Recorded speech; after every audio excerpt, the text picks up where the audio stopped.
आखिरकार पद क्यों नहीं बढ़ाए गए, गैर वाजिब कैसे बताया गया?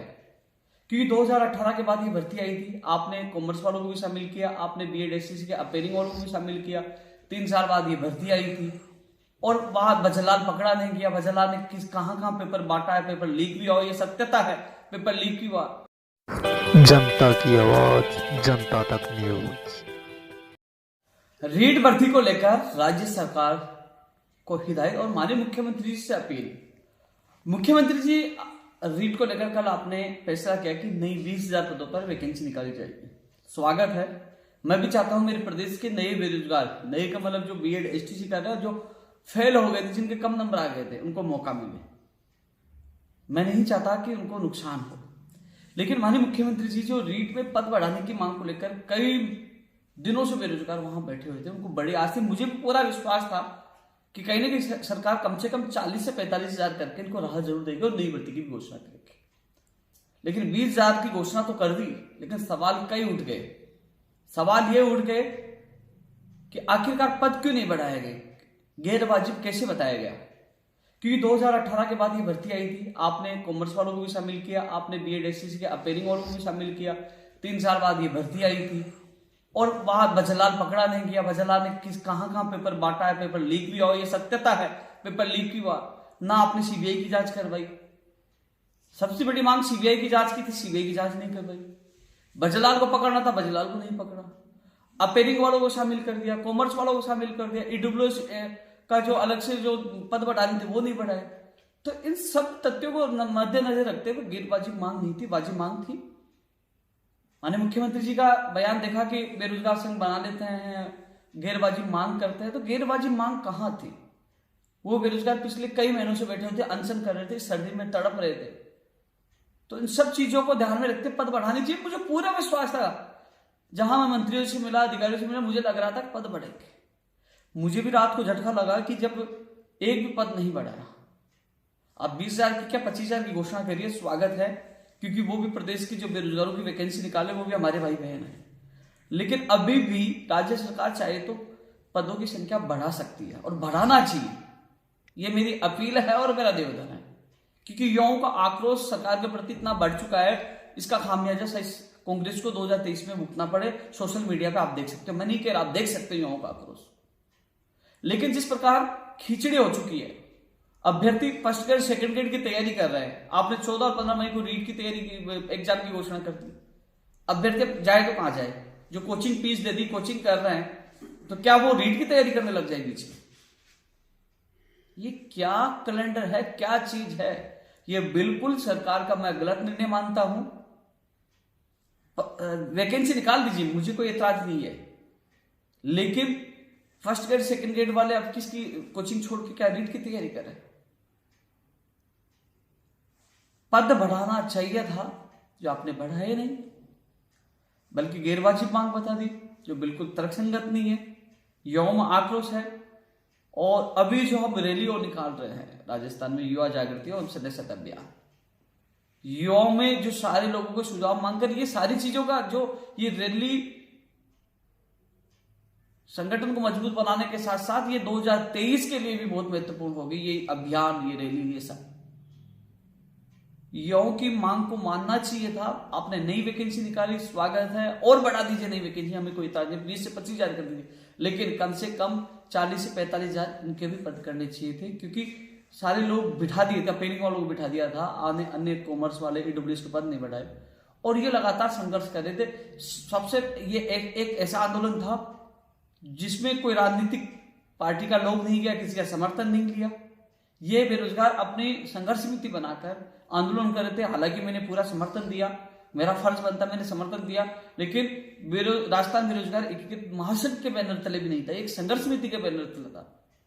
और इनकी मांग गैरवाजिब नहीं थी, इनके पद बढ़ाने चाहिए थे। तो अभी भी सरकार चाहे तो पदों की संख्या, क्योंकि रीट 14 और 15 मई को मुझे नहीं लगता हो पाएगी, जिस प्रकार कितने सालों बाद ये एग्जाम हो पाई थी इसकी। क्योंकि अभी तक तो इसकी विज्ञप्ति अब जनवरी के फर्स्ट वीक के लिए लगातार कह रहे थे, क्योंकि मैं जनवरी के फर्स्ट वीक के लिए विज्ञप्ति के लिए कह रहा था कि बीकानेर उप निदेशक महोदय मुझे शिक्षा संकुल मिले थे, तो वो बता रहे थे कि तैयारी है। उसके आधार पर मैंने आप लोगों को बताया था साथियों। तो आप ये भर्ती कराओगे, फिर अगली कैसे करवा दोगे? दूसरी बात, अगली भर्ती आप करवा रहे हो उसकी कमियां भी आपको दूर करनी होगी। बाहरी राज्यों को कोटा समाप्त करिए। आप लोगों ने वादा किया था बाहर राज्यों को कोटा समाप्त, अभी तक नहीं हुआ। पेपर लीक को लेकर कानून लाइए और सख्त, जिसमें 7 साल की सजा के साथ उनकी संपत्ति जब्त करने वाला कानून भी लेके आए, अभी तक कानून नहीं आया। रही बात पात्रता परीक्षा के बाद एक और एग्जाम करवाया जाए, फिर रीट जैसे पेपर लीक होगा, फिर बेरोजगार व्यक्ति सीखने राजस्थान का सामान्य ज्ञान आता है, वीडियोग्राफी, बायोमेट्रिक, ये सारा सिस्टम लागू करिए। पहले पेपर लीक जैसी इस जो प्रथाएं चल रही है इनको रोकिए।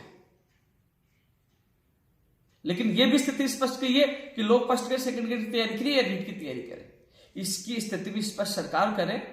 आपने भर्ती निकाली, इसका कोई विरोध नहीं किया, न मैं भी विरोध नहीं कर रहा, जो धरने बैठे वो भी विरोध नहीं करे, लेकिन वो मांग कर रहे हैं कि हमारी पदों की संख्या बढ़ाई जाए। इसलिए माननीय मुख्यमंत्री जी, मैं स्पष्ट शब्दों में कह दूं, जो निर्णय हुआ है इससे बेरोजगार युवाओं में आक्रोश है। आक्रोश जो धरने बैठे हैं उनको आक्रोश इसलिए है कि हम वाजिब मांगों के लिए बैठे थे, उनको गैरवाजिब बता दी। तो कम से कम मुझे पूरा विश्वास था, मुझे भी झटका लगा, मुझे यह था कि 10 से 15 हजार यानी कि 40 से 45 हजार तक मुख्यमंत्री जी घोषणा करेंगे और नई भर्ती की घोषणा कर देंगे। लेकिन ऐसा नहीं हुआ। युवाओं में आक्रोश है जिसका खामियाजा कांग्रेस पार्टी को भुगतना पड़ सकता है। और इसके अलावा जो नई भर्ती निकाली, नए बेरोजगारों में आक्रोश है। न तो बाहरी राज्यों को कोटा समाप्त किया, न आपने फर्स्ट के सेकंड ग्रेड में लोग तैयारी करे, न स्थिति स्पष्ट की, न राजस्थान का सामान्य ज्ञान आ पा रहा, न कानून आ पाया। तो कम से कम नई भर्ती निकालने से पहले इन चीजों की भी स्थिति स्पष्ट करनी चाहिए। और अभी भी राज्य सरकार चाहे तो राज्य सरकार पूरे मामले को सुधार सकती है, युवाओं को रोजगार, युवाओं के न्याय प्रदान कर सकती है। मतलब बढ़ा दीजिए, इसमें भी रीट में पद बढ़ा दीजिए, 45 कर दीजिए, 50 नहीं कर पा रहे हो तो। और नई भर्ती के लिए आपने कहा स्वागत ही हो गया, लेकिन नई भर्ती के लिए फिर बाहरी राज्यों को कोटा भी समाप्त करिए, सब कानून भी लेके आइए, वीडियोग्राफी, बायोमेट्रिक, ये जैसी सारी चीजें जो हम युवा जागृति अभियान के थे, जो 16 बिंदु रखे तो उन बिंदुओं को लागू करिए। और कैलेंडर जारी करिए कि फर्स्ट ग्रेड कब होगी, सेकंड ग्रेड कब होगी, स्थिति स्पष्ट करिए। और रीट जो हम मांग कर रहे हैं, आपने भी कहा था कि रीट पहले पात्रता करवा दो, उसके बाद एक और शिक्षक भर्ती करवा दो। लेकिन इससे पहले राज्य सरकार से मैं यही निवेदन करूंगा कि पदों की संख्या इस भर्ती में बढ़ाए और उसमें भी जो खामियां हैं नई भर्ती के लिए वो भी दूर करे, जिससे तो युवाओं को आपको सहयोग मिल पाएगा। अन्यथा जिस प्रकार जो खामियां रह गई थी, पेपर लीक हो गया था, भजलाल पकड़ा गया था, आशंका है कि फिर पेपर लीक होगा। पेपर लीक को लेकर सुदृढ़ व्यवस्था नहीं है, न राजस्थान का सामान्य ज्ञान है, न बाहरी राज्य कोटा समाप्त हो रहा है। तो नई भर्ती की जो खामियां वो भी दूर करे और इनका पद भी बढ़ाए। मैं हाथ जोड़ कर अपील कर रहा हूं।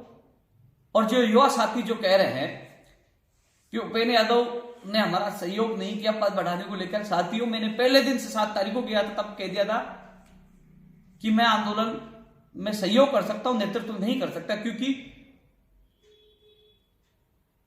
जहां उन कई भर्तियों को लेकर समझौता हुआ था, जैसे पंचायत राज एलडीसी भर्ती 9 साल बाद उसका कैलेंडर जारी होगा आने वाले जनवरी के वीक में, वर्किंग डे में।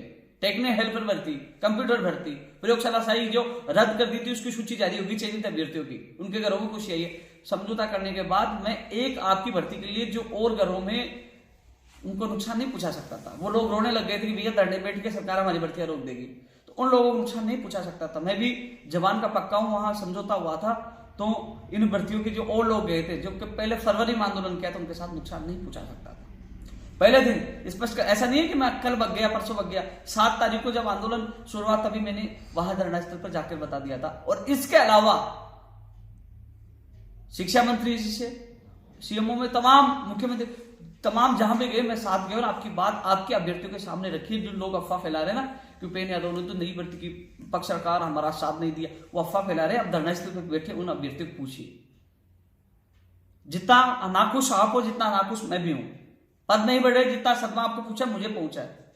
हाँ, यह जरूर है कि मैं वहां नेतृत्व करता तो तस्वीर अलग होती, लेकिन मेरी मजबूरी थी, मैं नेतृत्व नहीं कर पाया, केवल सहयोग कर पाया। जितना सहयोग मुझसे हुआ कर पाया, आगे भी होगा मैं करूंगा, लेकिन नेतृत्व और बेरोजगारों के घरों को खुशियों में जो आने वाली खुशियों को बचाने के लिए मैं नेतृत्व नहीं किया, क्योंकि मीडिया में सब जगह बोल चुका था कि हमारा समझौता हो चुका है, कुछ मांगे हो चुके हैं, कुछ होने वाली है। तो उन लोगों की भर्तियों को बचाने के लिए मैं नेतृत्व नहीं किया, नहीं जा सकता था। जो पहले दिन बता दिया था आज कह रहा हूं, लेकिन जितना सहयोग मुझे करना चाहिए वो किया, आगे भी करूंगा। और अब माननीय मुख्यमंत्री जी से अपील भी कर रहा हूं और स्पष्ट में शब्दों में कह रहा हूं, क्योंकि युवा बेरोजगार तो ये कहने लगे साथ ही इधर मुख्यमंत्री जी बार बार बेरोजगार संघ बना लेते हैं, मेरे पर आरोप लगा रहे बेरोजगार संघ बना लेते हैं, गैरबाजी मांग करते हैं। इधर सरकार भी, इधर बेरोजगार भी नाखुश हो जाते हैं। यहाँ नेगेटिव न्यूज मिलती है तो उपेंद्र यादव ने नहीं किया, खुशी मिल जाती है सब गायब हो जाती है कि उपेंद्र यादव ने क्या क्या कर दिया, वो सब चीजों को भूल जाते हैं। जब 12 तारीख को अकेले बैठे थे, रात को उनको संबल देकर बिठाया, जितना सहयोग किया वापस जोड़ा, वो नहीं दिखा किसी को कि उपेंद्र यादव 12 तारीख को रात को आकर हम लोगों को साथ दिया, हमें संबल दिया, कमेटी बनाई और लगातार सहयोग किया। जब मुझे याद किया, जब सहयोग किया, वो चीज भूल गए। नेगेटिव होते उपेंद्र यादव ने साथ नहीं दिया, धोखा दे दिया। उपेंद्र यादव पता नहीं सरकार से मिल गया, सरकार का आदमी है, और सरकार उपेंद्र यादव बेरोजगार संघ जो गैरबाजी मांग कर, इधर सरकार भी अटैक, इधर बेरोजगार भी अटैक। यार कम से कम सच जानना सीखिए। मैं सच के साथ पहले भी था, आज भी हूं। मुझे लगा सरकार जहां गलत है, मैंने अब ये सारा वीडियो सरकार की जो गलत जो निर्णय लिया इसके लिए बोल ही रहा हूं ना, जहां गलत होगी वहां सरकार का विरोध करूंगा।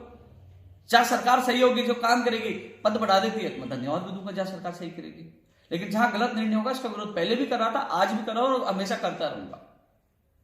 पहले सोच रहा था कि युवा जागृति सदस्यता अभियान पूरे राजस्थान में चला रहा हूं तो शायद शांतिपूर्वक चलाऊं, लेकिन अब मुझे लगता है कि कहीं ना कहीं सरकार ये निर्णय चयन नहीं करती, युवाओं को राहत नहीं देती, चाहे लंबी आपकी पद बढ़ाने को लेकर, चाहे नई भर्तियों को लेकर। चाहे मुझे विरोध में बोलना पड़े पूरे राजस्थान में रैली या यात्रा में, तो विरोध में भी बोलूंगा, क्योंकि मेरा युवा मेरे लिए पहले है, ना कोई राजनीतिक पार्टी। मेरी पार्टी राजनीतिक पार्टी नहीं है, मेरी पार्टी मेरे युवा है, जिसके लिए पहले भी जीता था, आज भी जीता हूं। जो युवा समझदार है वो समझ जाएगा, और जो सोशल मीडिया पे लोगों की बातों में आता है, आप सोचिए, सब लोगों ने लेटर लिखा, सब नेताओं ने कहा, आप 2 महीने से ज्यादा लोग, 2-3 महीने से आप लोग धरना दे रहे, कोई आया? मैं तो फिर भी दर्जनों बार आपके बीच में गया, आपके साथ मंत्रियों से मिला, मैंने तो जितनी मदद हुई मैंने की और नेताओं ने की। गाली देना है, कुछ बोलना तो उनको कहिए, जो लेटर लिख के कितनी सीधी कर लिया, आपका सहयोग नहीं किए, उनको बोलिए। मेरे को तो जहां आपने कहा वहां गया हूं और आपकी आवाज उठाई और आगे भी उठाऊंगा। लेकिन जैसे नेगेटिव आया, आपने क्यों यार उपेंद्र यादव नहीं करते, अरे भाई मेरी से जितनी मदद हुई मैंने मदद की है और आगे भी करूंगा। लेकिन हाँ, एक चीज जरूर है कि उपेंद्र यादव ने नई भर्ती के लिए क्यों नहीं बोला, भैया नई भर्ती का ना आज विरोध किया, ना कल विरोध करूंगा।